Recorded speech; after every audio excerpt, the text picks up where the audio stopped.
High school hoops, the battle for City League supremacy has been intense, but only one team remains unbeaten in league play, and that would be St. John's. The Titans turned back a tough Central team last week. Tonight, they were on the road against Scott Ed Heinzel's group in cruise control with a lot of loving, as in Mark Loving, the freshman, with a hoop and one. Titans by 25, 63-38 in the fourth quarter. Now, the Bulldogs did have some nice highlights. The Sean Lee getting up, but St. John's stays perfect with a 71-50 victory.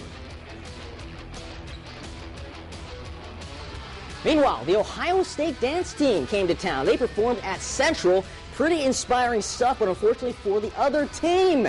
Austin, If I Had a Million Octors, gives Clay the lead, 17-16 midway through the second. But less than 2 minutes later, Drew Lehman, no. Corey Layson, no. Domingo Munoz, oh yeah, 22-17 Central. They pull away in the third to win 53-39.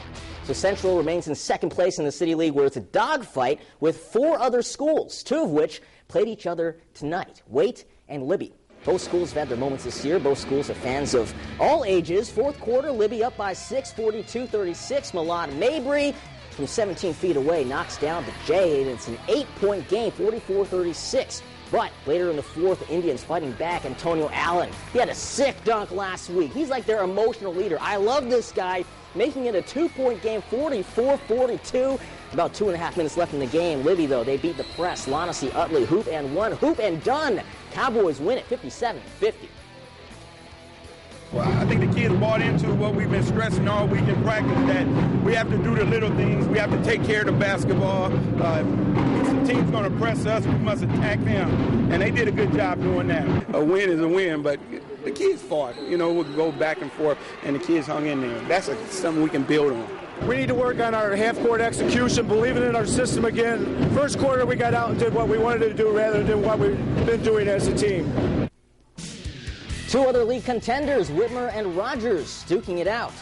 Up 10 in the fourth, the Panthers were. The Rams, they didn't quit. Quincy Caldwell the steal, and the miss, J.C. Rayford cleaning it up. Moments later, Chris Knight, the poke away to Rayford, and with the dunk, Damon Powell. He had 16 points. Whitmer, though, would close it out. Franklin Lindsay down low. He had 10 points, one of 5 Panthers in double figures. Nigel Hayes leading the way with 31. Rogers unhappy because Whitmer, they win 89-75. More City League, St. Francis going against Bowsher, and that's the broken wrist of Greg Faulkner. We love that guy. He broke his wrist in practice on Wednesday. From the outside, Ben Soroka, three-pointer, makes Coach Lowe happy and the rest of the bench happy as well. For the Rebels, they come back from down 7. Troy Huebner from deep, 12-8. Second quarter, Storm Stanley, he's tall, gets the rejection, and Storm Stanley, he's tall on offense, gets the easy putback. 76-50, St. Francis with the victory. All right, switching leagues, NLL leader Perrysburg hosting Maumee on the 50th birthday of Dave Boyce, 50 years young. He's got a good team, too. Early in the first quarter, Kevin Schenk dishes it outside. Actually, he was outside for the three-pointer to put Peaburg up 7-2. It is too much Yellow Jackets. Check out this play right here. Going down court, Matt Marquette, the nice receiver, with a nice dish. No look to Charlie Hughes. Sweet play for the layup. Perrysburg up 14-6, and they go on to win the game over Maumee, 60-55.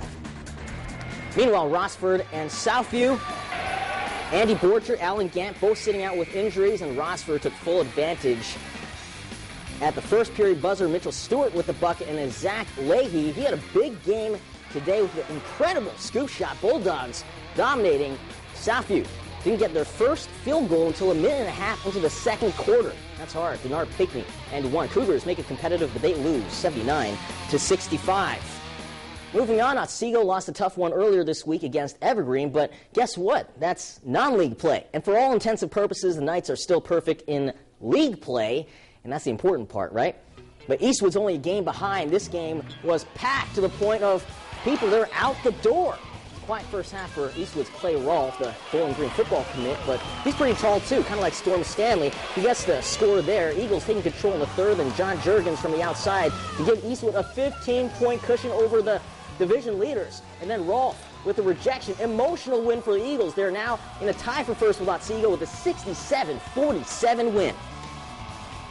Staying in the SLL, Elmwood, Gibsonburg, and Cute Babies, they automatically make the highlights. Reed Rothenbuehler automatically making the highlights right there by creating and driving to the lane. Gibsonburg, Logan Jones on the low block.